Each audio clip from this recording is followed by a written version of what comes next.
brothers, do you recall when the grasslands reached to the horizon?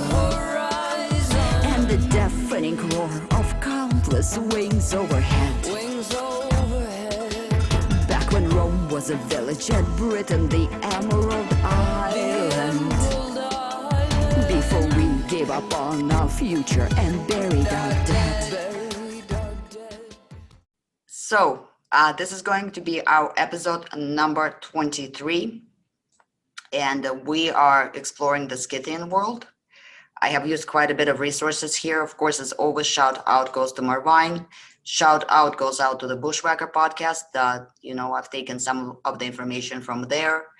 Shout out also to Chess Istiny, which is a Russian program where historians discuss interesting subjects. There are specifically Scythians, who are they series, and to everybody else whose research in this field is pretty much an invaluable source of information.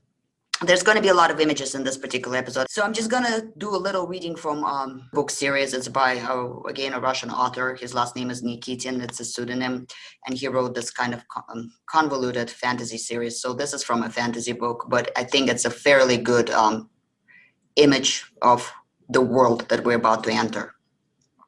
Flowering pansicles rose to the saddle. The legs and the belly of the horse were wet, green from the sticky, fragrant juice. You could forget you were riding along the bottom of a huge old ravine. Yet both on the right and on the left, there were high slopes overgrown with small forests, and the springs in the shade never dried up, and the grass was always juicy, fresh, undisturbed. This untouched greenery stretched endlessly, occasionally interrupted by a cluster of gigantic burdocks, ferns. Both him and his horse sensed that there, up above, was only dry wind and heat, while here, in the shade, the grass was fresh and fleshy, and the walls of the ravine offered some protection from the heat. The exhausted horse was quickly recovering. It walked joyously, though cautiously, as if they were traveling through an alien world. Again and again, the Scythian would stop to allow his horse to drink its fill. He would drink himself, then wipe down his horse with a handful of grass. On his short breaks, he fed it oats from the saddlebag. The whole time, he strained to hear the sound of the pursuit, but it was quiet all around. That had meant that he had lost them. The sun had already crossed over to the other side of the sky. The bottom of the ravine gradually rose, pushing him and the horse to the surface. Just as imperceptibly, the edges of the ravine opened up far to the sides, smoothed out, and again the horse trotted regularly along the green steppe, level as a table. High, lush grass rustled. Hairs sprinkled from under the hoofs. Birds flew out. The world was pure and bright, but still he felt his heart thunder in a fury, and his fists clenching. Pictures passed before his eyes. How his courageous father was killed, struck down by poison, and writhed in an unbearable agony. How that wicked woman had laughed. "I will take revenge," he growled. "I will take revenge. He was my father, the best of men, and he never even had a chance to hold me as a babe." A terrible rumble overhead made him flinch. Very close, at the distance of an arrow's flight, between the sky and the earth, a gray wall appeared and raced in his direction with the speed of a galloping horse. Instead of the blue sky, there now appeared clouds as heavy as a stone ridge. A wall of rain was about to cover both him and his steed, like two hulking beetles. He shouted. Sensing the deluge, the horse picked up the pace. He saw a few heavy drops dent the dust on the road up ahead, immediately followed by a downpour. Cold streams hit him with a tangible weight. They tried to pound them both into the ground, to drive them in, so that later these strange creatures with 2 heads and 6 legs would sprout from there in multitudes. A thunderous blow shook the ground. The Scythian was deaf for a moment, and they rushed on in complete silence. Then sounds came unlike anything he has ever heard before. Nothing like rain. It was a roar, the noise of a waterfall, a crackle. The gray shroud from time to time would light up with dim and sometimes completely blinding flashes. Twice it seemed to be on fire, but this was not fire, it was something strange. The old man used to say that this happened when a fiery arrow strikes dangerously close. And again, that was from a book, one of the book in the series, Three from the Woods by Nikitin. So that was just my little intro to a culture that is very foreign to most of us today, living in our comfortable city apartments and our comfortable city life. And what I wanted to talk about, what I want to introduce us to, is a gigantic, enormous topic of nomadic cultures and nomadic civilizations as a whole. These civilizations are oftentimes completely overlooked in modern historiography and modern discussions, because a lot of us today, as I've said, live in cities. We live an agricultural-based, settled, sedentary lifestyle. These civilizations are considered to be something fringe. They are often seen as almost fantasy elements in our lives, when in fact they are forces that were as enormous as the agricultural world, as the settled world. They were forces that have affected both technology and warfare, that affected progress, that greatly affected the genetics, the development, the culture, the mentality, the very nature of the people that make up majority of us today.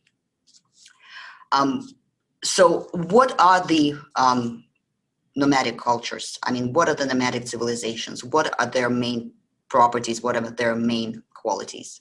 Well, first of all, they could have not come to existence until the people learn how to ride the horse. Of course, we've talked previously in previous episodes about the, chariots, about the domestication of the horse, about Hittites, about the Persians, about all these different cultures that implemented horses for transportation one way or another, for warfare. We talked about Assyrians who were learning how to ride the horses and how to try to do warfare on horseback in rather strange groups of 3 men, with 2 men guarding the 1 archer, for example. But up until early Iron Age, really the horseback riding was implemented very sporadically, because it was just not it wasn't a technology that had been very well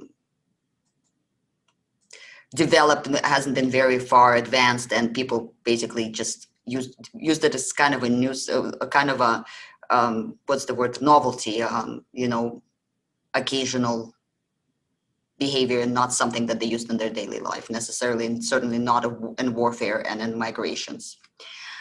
But the people who first, it is believed, were first to mass I'm going to use the word saddle. That we're not talking about saddles, of course. We're talking about proto saddles, who were first to really climb on the horseback and start using horses not as just cart pulling animals, but as animals that the first people to become what Greeks would call the centaurs really were the Scythians. And this ability to ride on horseback has immediately and greatly increased the mobility of the people, because it's one thing to travel with a heavy cart behind you, and it's a whole different thing to be able to become one with your animal, with the horse, and travel at horse speed. These particular societies, they were definitely herding societies, and this ability to herd on horseback has greatly increased the productivity of that particular form of life, form of production, because it is one thing to herd animals on foot, or even using a cart. It's a whole different thing to be able to move with the speed of the herd. These people implemented their horseback riding and their hunting. They relied heavily on meat products, primarily from their cattle of varied kinds. The early nomads, they had cattle in the sense of the bovine cattle. They also had sheep, which kind of traveled from Middle East and the Fertile Crescent. They also hunted extensively and supplemented their diet with game, all kinds of game, from deer to rabbits to whatever they really could get on their dinner table. These are highly mobile populations. These are populations that are in constant state of migration. I wish I could have somebody make me an infographic, but the way that I like to visualize this entire Scythian, proto-Scythian world is kind of a swirling whirlpool of different colors that are mixing sometimes, and sometimes are kind of coming apart. And that's how these populations were. They were not a single population. It was a flowing configuration of multitude of tribes, majority of which were Iranian speakers, Iranian languages, Indo-Aryan, Indo-Iranian language speakers, and Iranian language speakers later on. But that also incorporated into them all kinds of fringe peoples and populations that they came across, and that they encountered in their wanderings. And that because these groups were constantly mobile, they constantly shifted alliances, they constantly shifted locations, and because they needed to herd their animals. And of course, when you're herding animals, you're constantly moving from one pasture to another in order to not exhaust the land. You're going to be, constantly on the move, constantly looking for better, greener grass. I think that's part of the expression of where, the grass is greener on the other side comes from. It definitely was true for these people. These people were very dependent on first of all, certain type of terrain. You cannot herd animals in this kind of manner anywhere but in open plains when there's a lot of grass and other feed for the animals, for your grazing animals to be able to sustain themselves on. They were also, at the same time as they were dependent on the terrain, they also were terraforming, because these grazing animals would go around and they would eat all the bushes and all the little trees coming up and clear the land in the same way, for example, that bison did in the Americas, in the Northern American prairies, because just like the mammoth did, back when they used to exist, in those further northern territories, when they would, like elephants do in Africa today, they would eat up all the up and coming little trees and saplings and keep the ground kind of clear and open for the grasslands to really expand and to remain present. So they really sustained their own ecosystem. And of course, those herded animals, they of course leave behind lots of manure, which is also very good fertilizer for the land and for the grasses to grow and, kind of be plentiful on. They were also very highly dependent on the climate, because again, when you're depending on these migrating animals, any sort of a drought, any sort of sudden cooling or heating up of the climate, drying up or anything like that is going to potentially cause severe famine, and exacerbated by the death of the animals, which are a lot less resilient than a lot of the crops are. When animals, and of course disease comes with those climatic fluctuations, and so there's known cycles of disease and climatic changes that highly affect these populations. And their diet is primarily animal protein based, either milk products, well, primarily just meat, milk products and various animal products, because later on these cultures would learn to acquire one way or another, grain foods from surrounding settled peoples. But of course, they themselves did not really plant any sort of large fields or anything agricultural like that. So their diet was they were mostly meat and protein eaters. So they were very much dependent on the settled peoples around them for certain products, anything from, like I said, grain foods to certain fine crafts items, such as, for example, fabrics or carpets, such as certain kind of craftsmanship items that are not as easy to acquire in their particular region. And oftentimes they would obtain these items which were essential for their survival by engaging in warfare or raiding of the nearby tribes. And that's why you kind of get the reputation of the nomadic people as being aggressive, warlike people.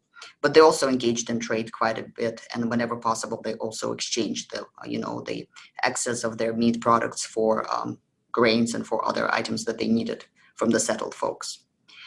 And because of these natural cycles that they were subjected to, what we see, and we've seen it quite a bit, was the Aryans, early Aryans and the Indo-Europeans, Indo-Iranians traveling out. Sorry, guys, quick drink. Was that you get these explosion cycles. Because what happens is the weather is good, the climate is good, the steppes are plentiful, and so you get, the animals start multiplying. And of course, when animals start multiplying, there's plenty of food, and so the people start multiplying. Well, people start multiplying until, there's either too many people, period, or the climate changes, or, there's a disease that comes through and the animals start dying off. Was the die-off the excess of the people, or even without a die-off, the excess of the people has to find a place to live. Otherwise, you're going to exhaust completely the territory in which you're migrating. So you get these waves, explosions of migrations out of that territory. And I'll show you what territory we're talking about here in just a second. And finally, I was going to say that, their social structure, as far as their political structure, mostly consisted of large confederations of tribes that were not always directly related to each other, and that had ongoing shifting alliances between them. because again, when you engage in migratory lifestyle, you know, you ally with those neighbors who happen to be your neighbors at this moment in time, because nobody knows if they're going to be your neighbors tomorrow.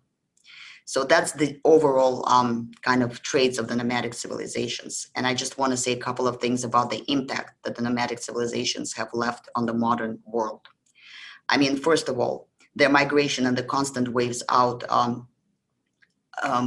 is something that highly impacted the settled world. I mean, you have the migration waves, you have the, you know, the Indo-Europeans, you have the Indo-Aryans, you have the Iranians, the waves of peoples who came and either directly settled the land before them by conquest and warfare, or just, you know, dissipation through the region, or they highly influenced it because they were such great warriors and they were such a significant force. And this does not only apply to the Scythians, this applies to later waves of nomadic cultural migrations, you know, from the Huns to Mongolians to all kinds of migratory nomadic peoples.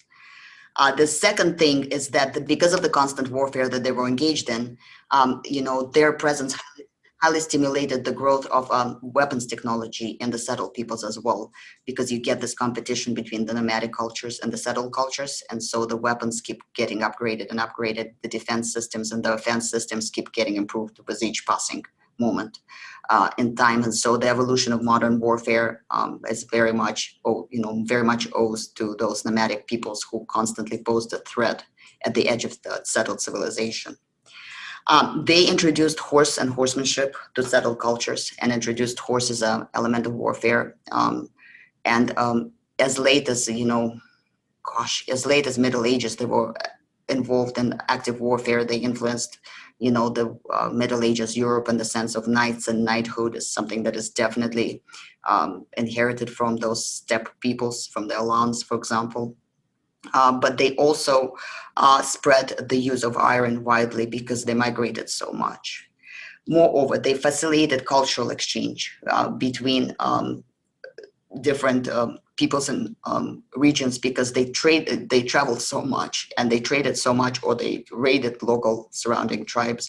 They kind of brought ideas, they brought concepts, they brought goods back and forth. And so in that sense, they facilitated exchange through war and trade. And oftentimes they served as kind of custodians for the trading routes. Late example is, for example, the Great Silk Road.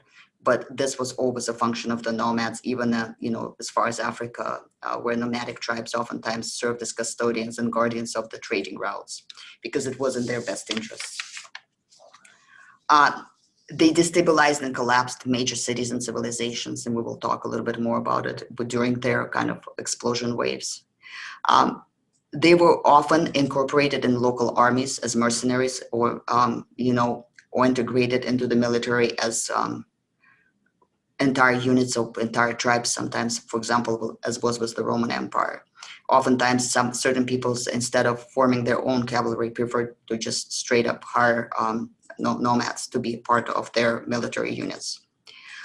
They definitely facilitated genetic flow, both through violent and peaceful exchanges of genes with local populations, not only amongst themselves and all of their travels and migrations, but also among the various fringe people from different areas of their territory. And they have left a huge psychological impact that is still very much present in our today's pop culture. I mean, if you think about Game of Thrones, if you think about any fantasy literature, if you think about how much Genghis Khan is mentioned even by the people who are least interested and knowledgeable about history, the nomadic cultures as a whole have left a lasting mark. And they still exist today. There are certain regions, Kazakhstan, Mongolia, where the nomadic lifestyle is still very much prevalent today. And so nomads are still with us, though. It's still common up here. Even to this day, there are people that are nomadic. Right. Horse nomads? Nope, no horses this far north.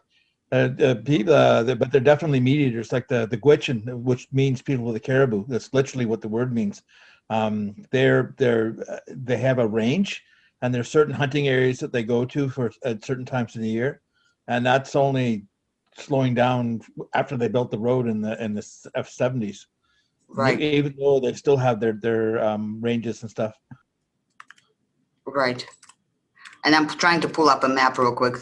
And this is very approximate, just to give you an idea of what we're talking about. So, I mean, this is obviously in Russian, but this right here is the Great Wall of China, right? This is what's called the Jugansk Gates, where the passages are. But the steppe region, and this is not even covering all of it, but it kind of encompassed this whole entire part. I mean, the Scythian tribes, as far as geography goes, they ranged as far as from, the Crimea and the Black Sea to Caucasus, to China, to as far as Poland, for example, in Europe. I mean, all the way midway up into Europe and all the way to Siberia in their migrations. So this is, and sometimes they incurred into even other territories. So their migration routes were quite incredible.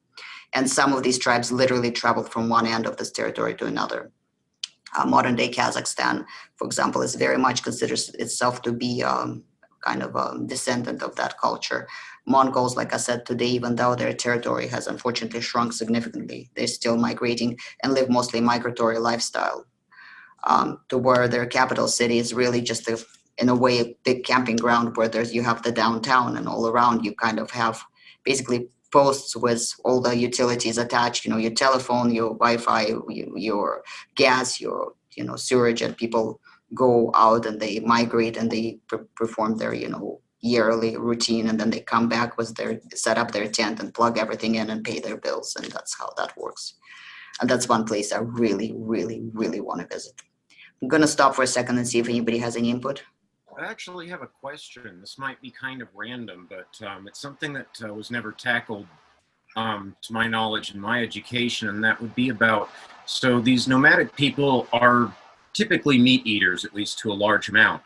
But even though we normally associate the art of cheese making with a more, agricultural society, I've always wondered if anybody knows anything about if these nomadic people actually did make cheese, or did they buy cheese? Because that's kind of a bigger staple that we think of in more modern times. They did make cheese, and they had an extensive cheese production industry, and history and tradition. But the cheeses that those peoples oftentimes made were not the kind of the cured kind of aged cheeses that we're used to in Europe. They were the softer cheeses. Brinza is one of those, which is a kind of really soft cheese. They were cheeses that were, like I said, they oftentimes did not hold them out in some sort of a storage for long periods of time, but they made them, the soft cheeses oftentimes. And of course, they made all kinds of other products that we simply are not aware of with the milk of their animals they made. Of course, butter, they oftentimes use slaves for butter and cheese production.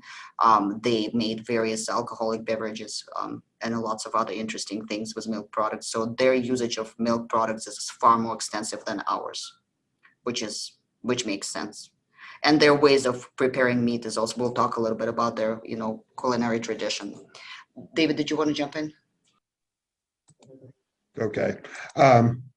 I would just like to reiterate how influential these cultures were. The Chinese would get their metalworking, both bronze and iron, out of the Altai Mountains and the nomads. They would be quite influential, and even in the Middle East. The composite bow that the Assyrians would use, and we'll get to that later too, would go in there. Early on, the wheel, chariots and carts, so many technological advancements came out of the steppe, and it was very much all steppe peoples are very They're not racist. yeah, and they're very fluid, and it just helps exchange ideas. And the steppe was basically a highway. Yeah. So that's pretty much it for now. A quick comment, just kind of loosely speaking to a question Ryan was asking about cheese making. And so it's kind of just a little fun fact. And so, as so often happened, the stomach of an animal was used, and it was turned into a vessel for carrying, could be carry water, just whatever it was. And what they found is that when you put milk in it, the stomach, as it's turned into this carrying vessel, the residual remnant in the stomach lining caused a reaction with the milk inside, and essentially the rennet turned the milk to cheese. And just a little fun fact. That's awesome. Thank you. Thank you for sharing that.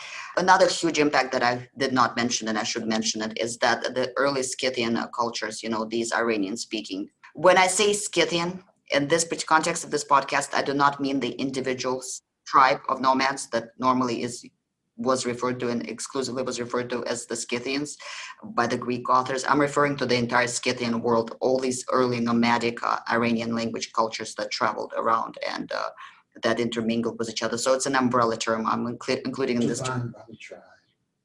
Yeah, and I will talk a little bit more about what the triad is and how the Scythians are defined.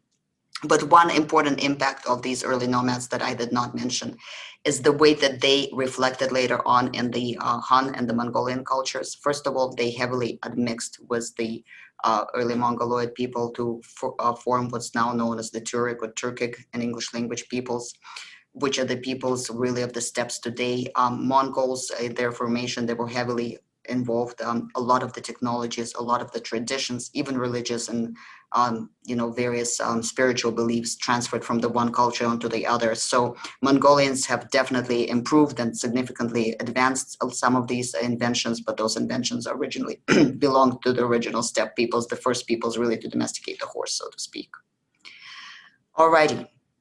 So let's talk a little bit about their social organization. Now the Scythians, and now we're going to be talking about the Scythians in particular. Well, first, before we go to that, I'm going to try to share my screen real quick, 1 second. So I want to show you some of the maps to kind of give you an idea of how many tribes there were and kind of where they were distributed. Well, no, you know what, before I do that, I want to show you what they look like. So just some images and some ideas of what these people look like, so you have an idea of their attire, of their, I mean, these are artistic representations, obviously, but this is an image of what's, artistic representation of an Amazon, for example. They were known in some description to wear this, what is called the Phrygian caps, that later on, I think that the elves today might have some sort of echo of that, but they were definitely not some savage barbarians. They were definitely quite advanced people, who had their own culture and tradition and very interesting lifestyles and inventions. Some of the other images here.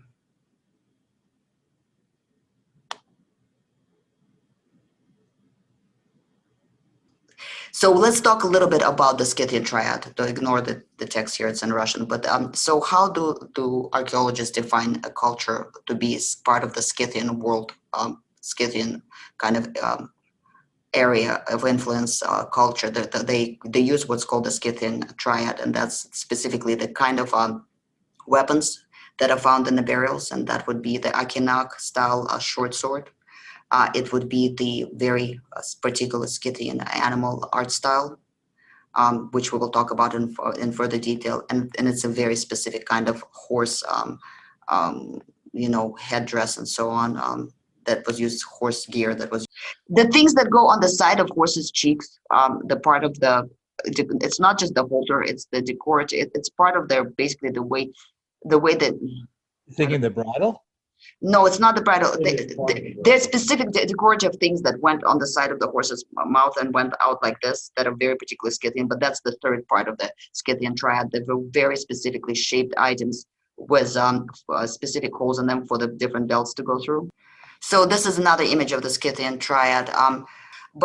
So the Scythian Triad kind of shows us what the Scythians really were about. They were about warfare. They were about their, belief system, which we know unfortunately very little about. And they were very much about the horses. Horses were a big factor in their life.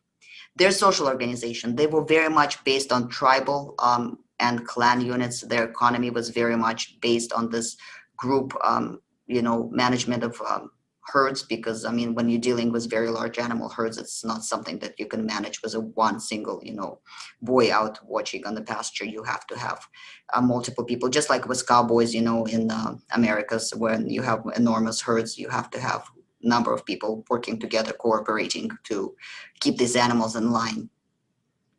We're going to go a little bit over time today, by the way, guys. Is that going to be okay? And probably not even cover all of the material. So next they had very high warrior culture. I mean, because they were mobile, because they constantly came in contact with each other and were constantly competing for the grazing lands. Of course, again, just like with modern, semi-modern North American cowboys, you oftentimes have various skirmishes and even, armed conflicts along the borders of these grazing territories, which are very much valuable and sometimes dry up and you have to take a chunk of your neighbor's land if you are able to do it. So warfare was number one priority. High social mobility within the social groups because of and dependent on the warfares, to where personal bravery, personal willingness to do heroic acts or to be outstanding warrior really made a huge difference. Another thing is that because these people were so mobile, the women were oftentimes left to, the men went off to go conquer neighboring tribe. The females were oftentimes left behind to protect the herds and to protect the rest of the community. So the females had very high status, probably the highest status of any other society between Europe and Asia. That was a question I had, actually, because a lot of the native cultures who are nomadic up here, they're matriarchal. It's actually the women that are in charge, and quite a few of them. I was wondering about the Scythians. They were patriarchal, but the females had very high include, especially females before they had children. David is reminding me of the statistics that at least 20% of the warrior burials that were originally believed to be male burials were actually female burials. Some of them was girls as young as 14 years old, buried with complete complex of weaponry and all the proper warrior attire. But the females were very much involved in warfare. They were very much high status. And of course, when you have a female with a weapon in hand, her ability to choose her mate suddenly goes up significantly, right? And her ability to divorce tends to go right up, right along with it.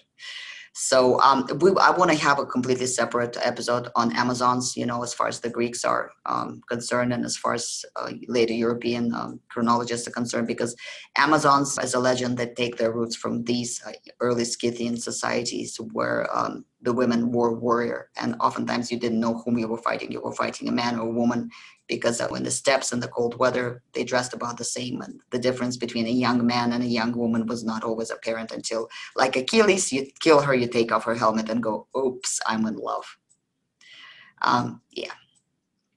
So they constantly, because they constantly migrated together and they constantly hunted together, and they constantly performed a lot of things together, what this resulted in is something that Europe did not have until much later on, because in Europe, you mostly had individual combat, where individual heroes would go up and try to prove their valor on the battlefield. Well, these societies, they got trained to act in cohesion. From very early age, they got trained how to write, how to be a warrior. And because of this constant involvement of the entire population and everything that they did, you had high cohesion, highly coordinated units that could act together. And this was something that was regularly practiced through joint hunts. So hunt was kind of a way of, usually the form of hunting that these peoples used was the same as the Mongols would use much later on, where they would surround a certain area and start closing in and chasing in everything that was hiding, regardless of what it was, whether it was a deer or a leopard or some sort of other even a rabbit. But there were mass hunts that took up large territories, and that involved high coordination between large groups of people. And that really helped later on in warfare, when you had to act in a coordinated manner against an enemy. And people of all ages, by the way, would be involved in it. Anybody from little children, as old as they could get, to put them on basically first time on horseback, to elderly people, as long as they could stay on horseback. That's pretty much, it was a really good kind of military training. I'm going to stop for a second, see if anybody has anything to say. I actually did have another question. It was about something that David said about the invention of the compound bow. I usually associate that, I think it was the Mongols that I was taught were big users of that, but I'm wondering about that now. Nope. Well, we will go up into this a little bit more. David is going to actually do a whole presentation, and we're going to get. Go ahead. Meanwhile, I'm going to go back into the Scythian Triad. So we talked about the weapons complex with the Akinak blade. David is going to talk a little bit more about the weapons, the horse gear, which we're looking up, and then the animalistic style, which we're going to talk about. But there were some other features of. There was another feature that was oftentimes associated with these cultures, and this particular feature was the kurgan burial, and that's something that a lot of other cultures later on inherited from this culture. I'm trying to open some pictures. They had a special thing. So where those clips are that what David is showing, there's little holes. There's a metal part that the way that they went on the horse's head, they like stuck out on the sides of the horse. So it's kind of counterintuitive. And oftentimes they would be elaborately decorated. So they would actually go out and they would stick out like this on the horse's head to where this end went out. This end went out, but they would have 3 holes right here. So that's one image. I have to say, this is some pretty modern looking stuff for horses. I've been around a few. All Scythian. Very impressive. Yeah, this is all Scythian. Right here, for example, those holes, they separated the different belts, basically the different leather stripes. Yeah. So they were specifically used to keep them from tangling and to distribute the weight evenly on the horse's head. So a lot of these bits are they're single joint bits, and what they allow is that where they're attached to the reins, the rider can exert any kind of pressure to the horse in any direction. It's an extraordinarily sensitive design. But what's the name for these bits, Nathan? It's called a single joint. No, I'm talking about this part right here. Oh, that part? Mm-hmm. That's what I'm trying to figure out what it's called in English. That I couldn't tell you. But it goes around the horse's face and distributes the blood from the range. And what it looks like, because there are so many different attachment joints, and where that attaches into the bit, it's almost like they have more attachment joints to exert control over the bit. Right. And so that's why you have so many attachment joints and so many hoops, if you will. And that's to exert, and because the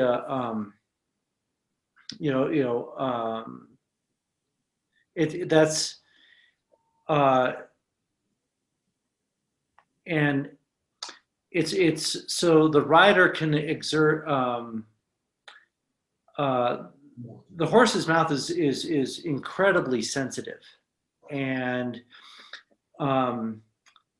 that single joint bit, it allows the rider to very precisely direct the horse. Yeah, but exactly where they want to go. And so on the outside, where you have all of these attachments, it's like it's even more points of control. Right.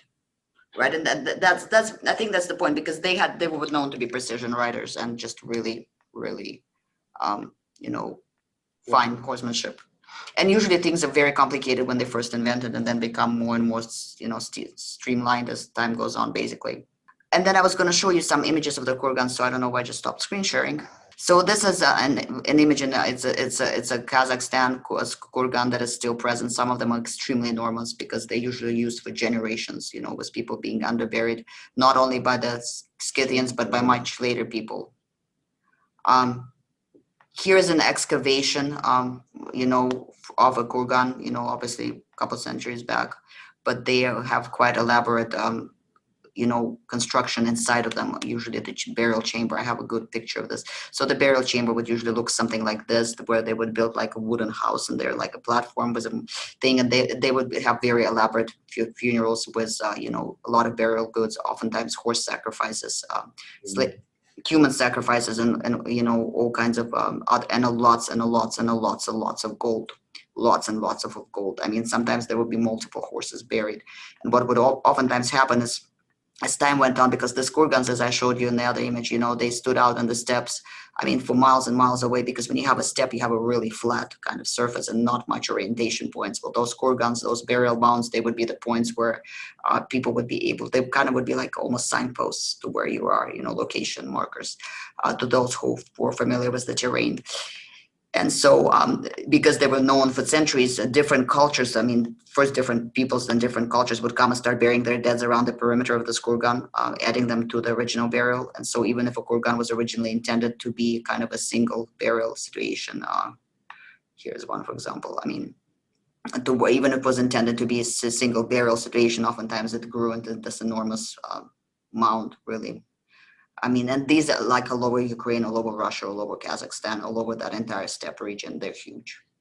A lot of them been plowed over, and they still haven't been plowed down all the way. I mean, and there's still burial goods being found, even after, the kind of black market archaeologists gone over them with a fine, tooth comb, but they still are gonna find some goods there that they missed because they're so big and there's so many different secrets in them, really. Female and male warriors are buried in the same manner. I've already mentioned that before. So sometimes, but some of those burial mounds, they actually are intended for great female warriors. There's a particular one that was found not very long ago. Well, it was found a while ago, but when they did genetic analysis, it turned out that it was a 14-year-old girl with a severe war injury. She actually took a spear, like one of those Macedonian spears, to her chest cavity. And she was buried with all the proper male burial goods, and also another female warrior laid down at her feet. So they definitely had gender equality going on. Like a lot of the Iranian people, they inherited the three-tier structure of the society, to where they had the priest class, which was a little bit less pronounced than the Scythians. But we'll talk about why they also had the warrior, the kind of elite warrior class, and then kind of everybody else, really. And this is a structure we will see over and over in all Indo-Iranian and all Indo-European peoples. I mentioned before that they were Iranian speakers. A lot of these peoples, they spoke, most likely they were bilingual, if not more lingual than that, because they traveled over such vast territories. They had to communicate with a lot of different people. They had a lot of different tongues that they had to kind of know. So there had to be general tongue of communication between all these tribes. And then the local dialects, tongues, and various languages were oftentimes learned. And again, we see that from later examples of the steppe cultures, where a person may be, have a Scythian father, one of the settled people's mothers, who taught them a different language.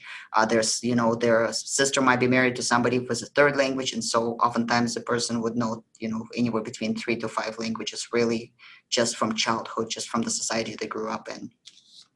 And as David was saying, they were definitely not racist. I mean, in these societies, if you were capable of writing, if you were capable of being a warrior by what they consider to be a warrior standard, and actually that's seen in the Game of Thrones, right, with the Dragon Queen, where if you fulfill a certain role, if you can fit within the society, then you just pretty much accept it, regardless of your ethnicity or your origin. But if you are very persistent about your sedentary lifestyle, most likely you're going to be seen pretty much as cannon fodder and slave material. Any comments? I did have another horse question because of some of the pictures you had up. Did these peoples usually actually shoe their horses because they had access to iron? No.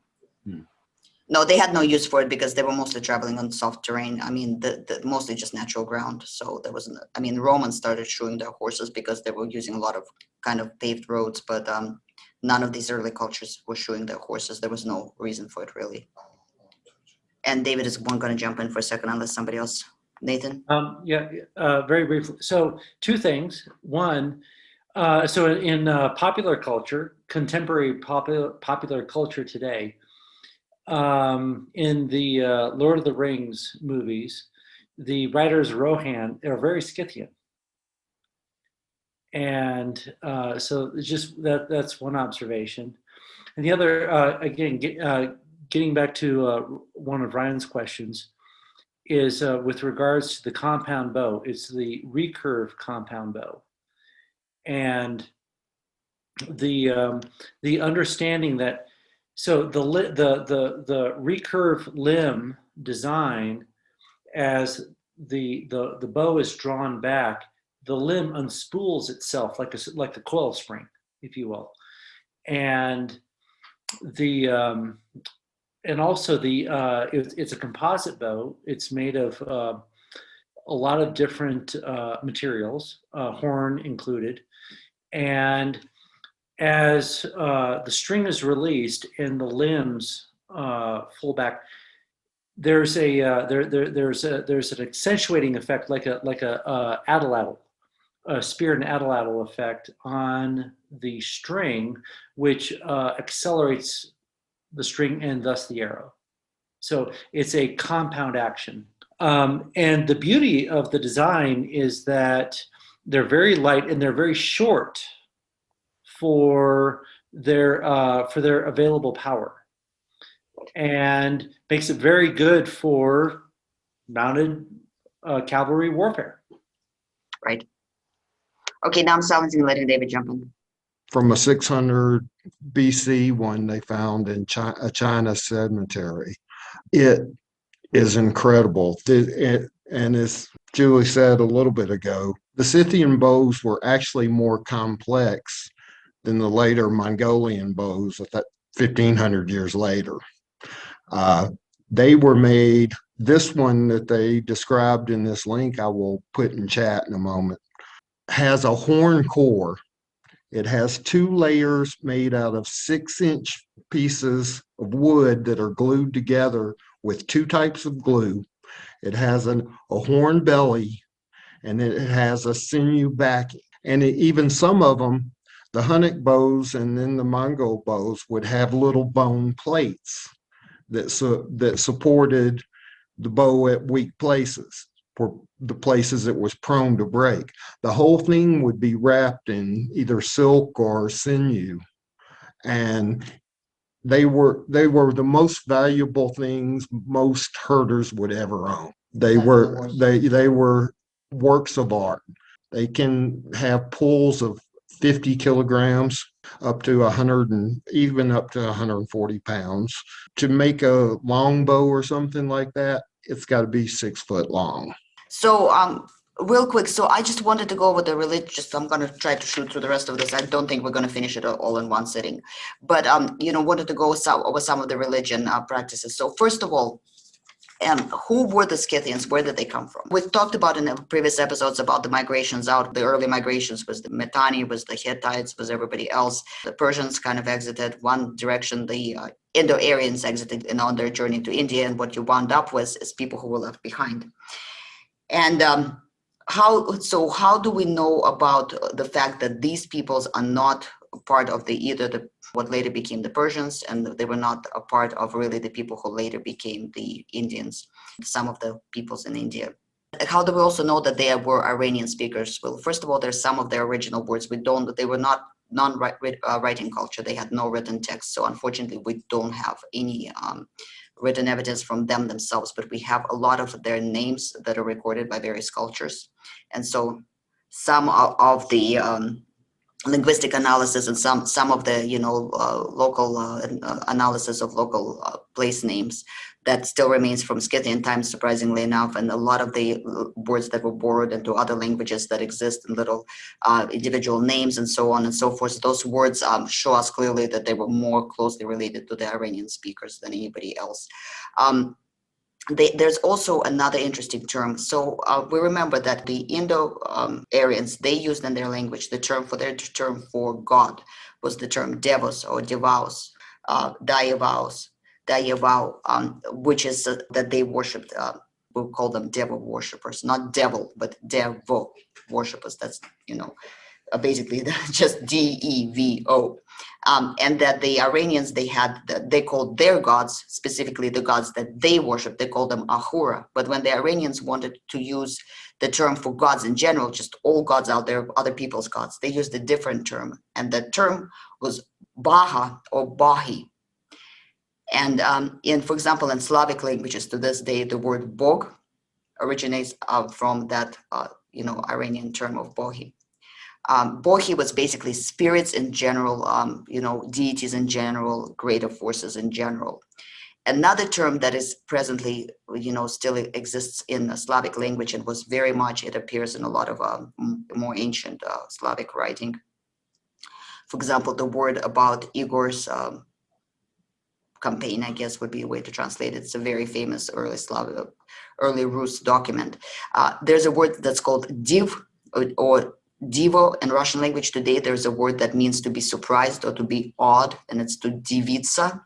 That div root, it basically is the same word as the devos that is used in the Indo-Aryan languages, but it is not used in the sense of a deity. It is usually used to describe something surprising, strange, otherworldly, but not necessarily a deity. So it seems like the people who were left behind were people who worshipped more or less, who did not differentiate necessarily into these groups, who only worshipped the Horus, who only worshipped the devils, that they kind of sort of pretty much incorporated all these elements in their pantheon. And I suspect that each individual tribe had their own particular set of deities that they followed. So it seems to me that the people who were left behind were the non-fanatical followers of one or another direction that the religion went. Another aspect that we know about these early people is that the presence of such a deity as Smrg or Semiurg. I don't know if anybody knows what this deity is. It's even present as late as Kievan, Russian Rus pantheon. It's the winged fire dog. It's the dog of luck, and it's an Iranian deity, and it's never figures in any Indian folklore or mythology. It's something that definitely existed in the Scythian pantheon, because otherwise, where would the Slavs get it from? I doubt that they would get it directly from Persia. So that's another thing. Other things about, the things about their religion, we will see in their art that they obviously had a deference to certain feline and canine, sometimes canine, more often feline predators. They were very big fans of predators in general, predatory birds, birds of prey. And they also incorporated a lot of images of elk, deer, sometimes moose, very rarely bulls. There seem to be tribal kind of totem animals. Each tribe, as we will see at one point in time when we talk about the individual tribes, each tribe seemed to associate itself with a kind of usually not a predatory, but a grazing animal, either a ram or bull in some cases. In some cases, it was odd. And actually, let me show you a picture real quick. They oftentimes decorated their horses with the images of these. Basically, they made their horses look like, these animals, their totem animals, which is really beautiful. And modern day reconstructors oftentimes, not now, don't use it as my default browser, you stupid thing. Sorry, I'm yelling at my thing. Would they have clans with these animals? Because I know Yes, it's tribes, entire tribes actually would have these animals as their, almost like their, how they have a school that's like, go Utah Rams, whatever, that sort of thing. But they often at times would decorate their horses like this. And you see where it has ram horns attached to the top of its head. Yeah, so there's another perspective of the same horse kind of thing, but they sometimes would decorate them as antelope horns. Sometimes they would dress them as rams. Sometimes they dress them as other various horned animals. And they oftentimes incorporated this in their art. And yeah, they definitely use them as kind of their mascot animals, at least for their tribe, their spiritual animals for the entire larger community oftentimes. The high role of the sword. I mean, in the Greek, Herodotus describes it, other writers describe the fact that there were oftentimes rituals associated with the worship of the sword. There are some theories that kind of suggest that the Greek god Ares, how do you say him in English? Ares, sorry, total blank for a second. Ares, Russian pronunciation, same thing. That it was actually a transplant from the Scythian world, but there described rituals where their large mound is built and a sword is put in the top of the mound, and there are rituals performed by the entire tribes and sacrifices made to the sword itself. Horse sacrifice is very common in all Indo-European and all the Aryan root peoples, but particularly horse was very important. Sacrifices of the horse ritualistically during feasts, during burial practices, for various religious purposes. It seemed that they worshipped a variety of various deities around them, ancestral deities and local deities, just in case. I mean, whether they're benevolent or malevolent deities. If they're benevolent, we want them to be very friendly towards us. And if they're malevolent, we don't want them to not be friendly towards us. So let's just make sure we honor them all. And another very important thing about them is the concept of Tengri that much later emerges in the Turkic world and the Mongolian world. The concept of the great sky, which is not as much a deity as it is a presence, it's a force, it's the never-ending presence of great open vastness overhead. That concept of Tengri is something that is believed to have been inherited from the Scythian tribes by the later nomadic cultures, because it is a very unique step concept. When you spend your whole life under the great open sky, the sky becomes definitely a presence in your life and in your existence. An interesting tradition, that Herodotus describes when he's asked about the origin, when he writes about the origin of the Scythians, he suggests various legends.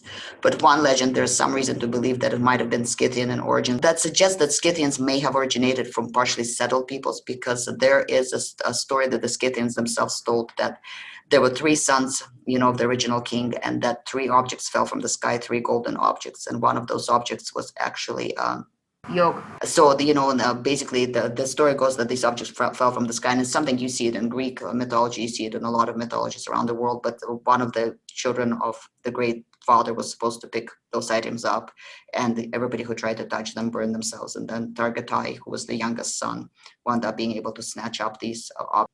But it's interesting that they use it clearly an agricultural item in their original folklore, which might be showing some interesting, sedentary tendencies early on in their development.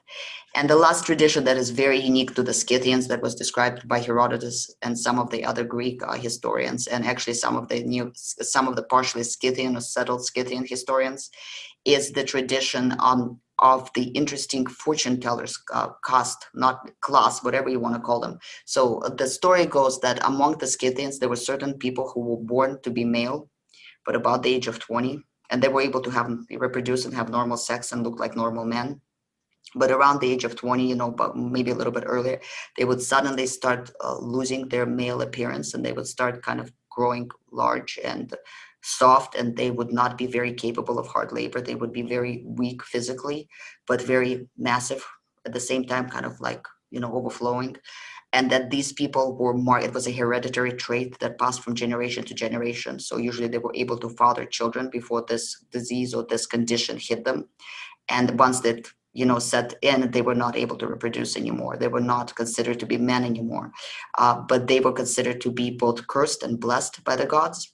And because of this close connection to the gods, they usually changed into women's clothing, and they went and lived with the women after that. And they were not capable of even the heavy labor of the kind that the women did, because for whatever reason, it was described as their bones were soft. That was the description that was used. But they were usually the ones who were involved in healing. They were the closest thing to the shamans, though they were not shamans per se, but they were also responsible for fortune telling, which was usually done with little pieces of burned bone.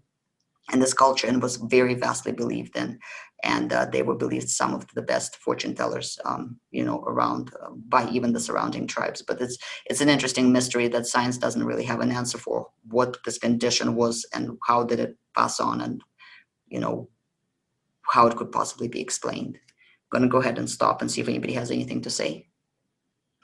Comments, questions, suggestions. Nathan jumping in. Yeah, quickly. Just going back to some previous comments that you had made, and my overall thinking here is land becoming valuable, and whether it's land as a hunting area or land as agricultural area. When does land become valuable? And so it's more of a question.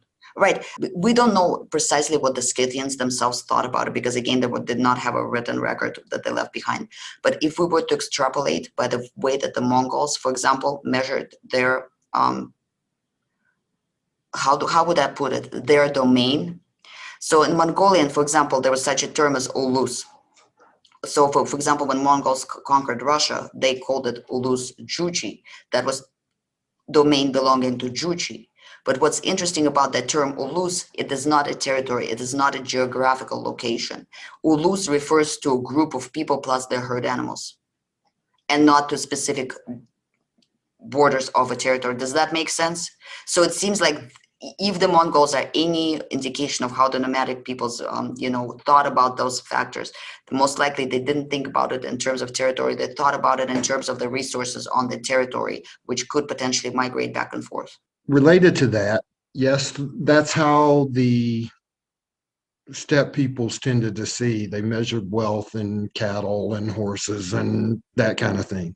But beyond that, they also, but it gets more complex than that, because they had these relationships with settled peoples that were often tributary, that they would raid and conquer, and then they would extract grain from them. They would extract women from them, all kinds of, it was, and so that in a sense does make land more valuable, as because But they're, they didn't think in categories of land. They really didn't. no, they didn't, but they thought of in categories of the peoples were like the herds, and some of them probably were settled just because, like your metal workers and stuff, particularly in the Altai, they would have almost had to been settled.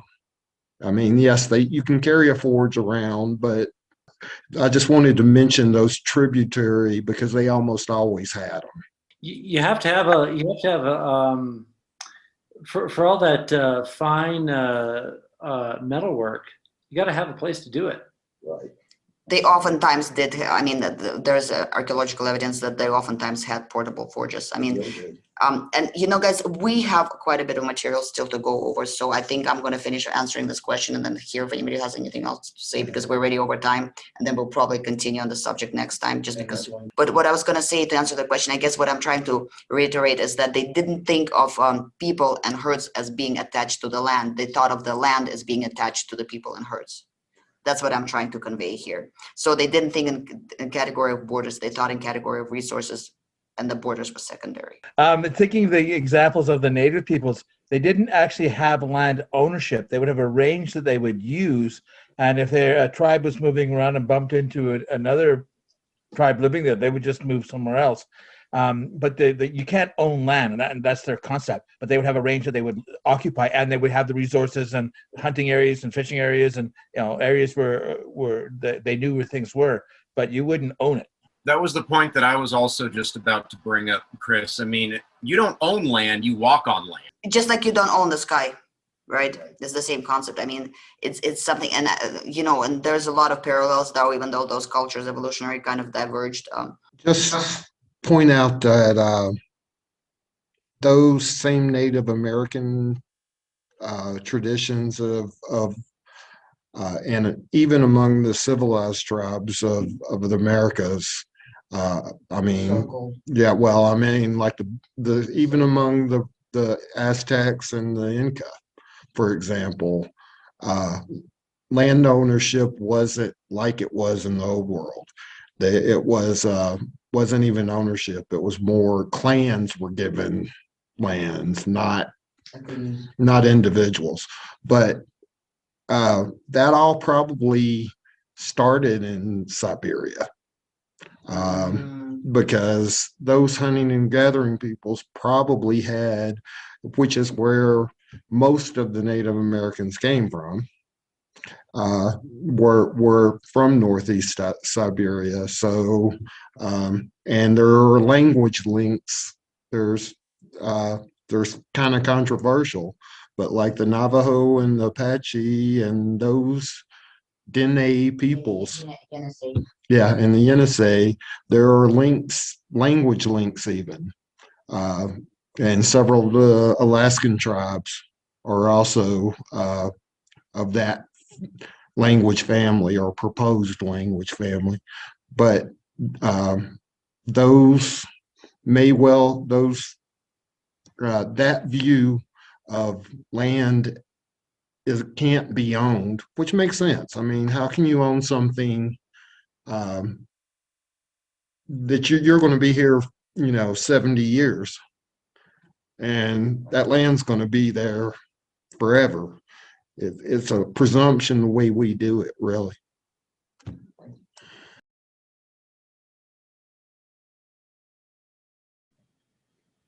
I just want to say that some of those opinions expressed are individual to the person expressing the opinions and not necessarily partial to the podcast as a whole. I subscribe behind the latter part was the linguistic connections, but the first part of it, there's some very convoluted and interesting research as far as the origin of the population of modern day Americas that keeps going one way, then another way, then new discoveries are happening currently that are showing a third way. And so, yeah. But I think that's everything I have for today. I hope that was interesting material. I really love the nomadic cultures. I think that they're underappreciated and underrepresented today in our history books, really. I was just going to say, I think this was a really fun cast today. So thank you. Yeah, that was awesome. So next time. Excellent podcast.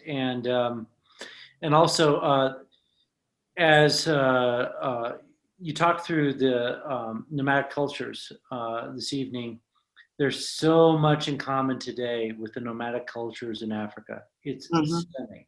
It's amazing. Absolutely.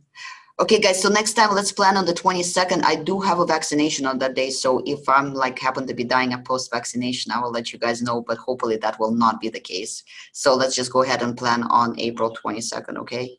Does that work for everyone? The first vaccination is fine. It's the second one that'll get you.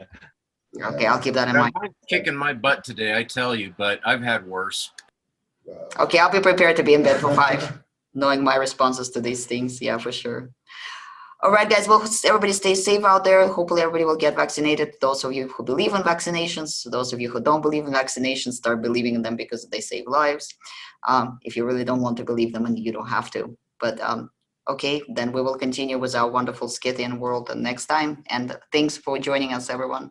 Orange glow of a campfire, pale electrical glow. Both cast out shadows as our legends unfold. We are the archetypes that exist within every man's soul. And we will live forever as long as stories are told. We are the archetypes that exist within every man's soul. And we will live forever, or as long as stories are told. We are the archetypes that exist within every man's soul.